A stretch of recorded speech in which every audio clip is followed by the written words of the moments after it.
Hello, everyone. This is Tom Fox back again with another episode of Podcasting for Business, the book. As always, joined by Megan Dougherty. Welcome back, Megan. Thank you so much. Glad to be here. Megan, today we're going to take a deep dive into some numbers, but we're going to start with, I'm not going to say it very loud, a little math.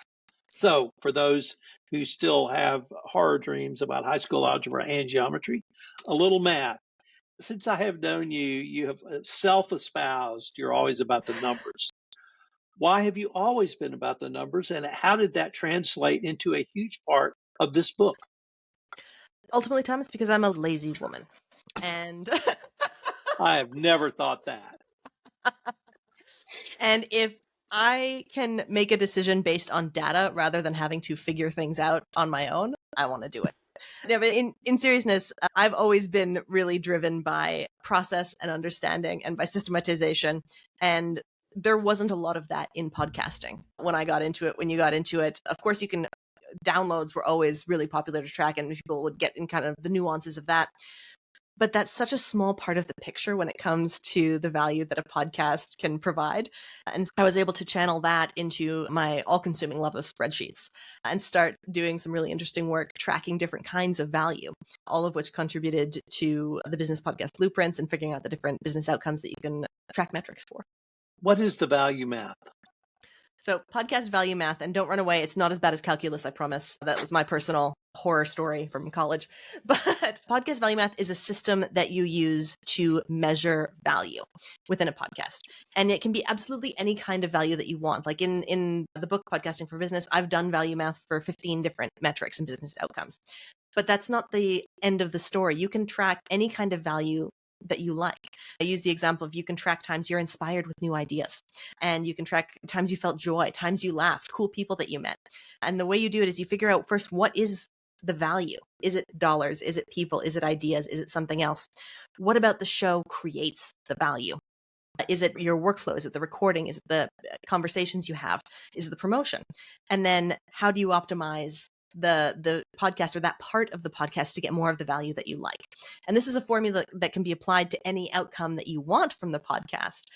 So once you understand that, you've got this tool that you can use to optimize your show for absolutely anything that your heart could desire. Most of the readers of this book are going to be ultimately desiring better business performance, but it really can be anything. So you've got an entire section on, I think I wrote this down right, intro to metrics, but I really just wanted to use that as a introduction to the next question of how can you measure, how can you track, and most importantly, how do you use those metrics to help you in your decision-making process? In the book, we kind of use the term metrics and business outcomes more or less interchangeably, because the metrics that we're tracking for business podcasts are business outcomes. And you can use that data to first validate, is this investment that we're making paying off? And that's a really important question, because it's so easy as a podcaster to get excited to start the project, to then be committed to the project and then have the project going on. And 6 months later, everyone's exhausted and you have no idea if it's actually doing anything for your business or not. Maybe you've met some cool people, you've made some great content, you're proud of it. There isn't a real shift that you can see on the bottom line. And so figuring out how to accurately attribute numbers to the things the podcast is doing, because it is doing things, especially if it's well optimized. But the idea of being able to track that down to the level of specific metrics or business outcomes, that's where the power is, and that's what makes this a powerful tool. So many of the listeners to this podcast actually are compliance professionals because they want to learn how to think about a podcasting for business, but their business or their customers are internal employees, but they're very comfortable with numbers, they're very comfortable with metrics, and they're very comfortable with using those metrics. So how do the metrics fit into the podcast blueprints? Yeah, we know the podcast blueprints are sort of the overarching goal for podcasting.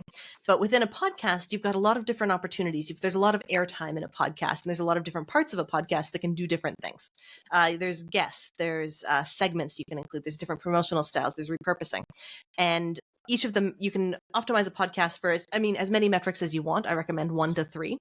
And you want to, though, when you're choosing what to optimize your show for, do that strategic check against the blueprints, because there are some that are going to be a little bit in conflict. If you want a thought leadership show, for example, then you may want to have guests as well. And you want to have an interview podcast to establish thought leadership has to be different than one that's building relationships. To be a thought leadership, you have to put your own ideas out there, which means you can't just interview. You've got to get your own stuff out there too. So it's kind of getting into that nuanced decision making about what we're optimizing for, and is that serving our ultimate goal of podcasting? So it's kind of the blueprints are the umbrella, and under that nestle your metrics, and below that come all of the data. So what are the metric breakdowns that you talk about in the book? This is something that I find very exciting, and is we basically established a rubric for how to create different kinds of value with a podcast. So I mentioned within the podcast value math, I did the math basically for 15 of the possible business outcomes, which I know we're going to be talking about in some detail. And each of the metric sections contains information about what kind of business this business outcome will work best for, what you need to consider in your production, in promotion, in the workflows around your podcast. We talk about what blueprints it can work and doesn't work with, because there's some nuances and variances there. And we get into what it's all going to cost and how to evaluate your success and failure. So it's a really comprehensive detailing of exactly how to optimize a podcast for these different metrics. Again, as you said, we're going to take a deep dive over several episodes into each of the metrics, because I want our listeners to really have a great appreciation of the breakdown and different ways you can look at this and slice and dice it. So we're going to take that up in subsequent episodes. But before we get to the subsequent episodes, if our listeners wanted more information on the book or pre-order a copy, where can they go? They should do that at podcastingforbusiness.com/book. You'll find all the information when it releases, how to get it, and how to get a cool bonus. I got to look forward to continuing this conversation. Me too, Tom. Thank you.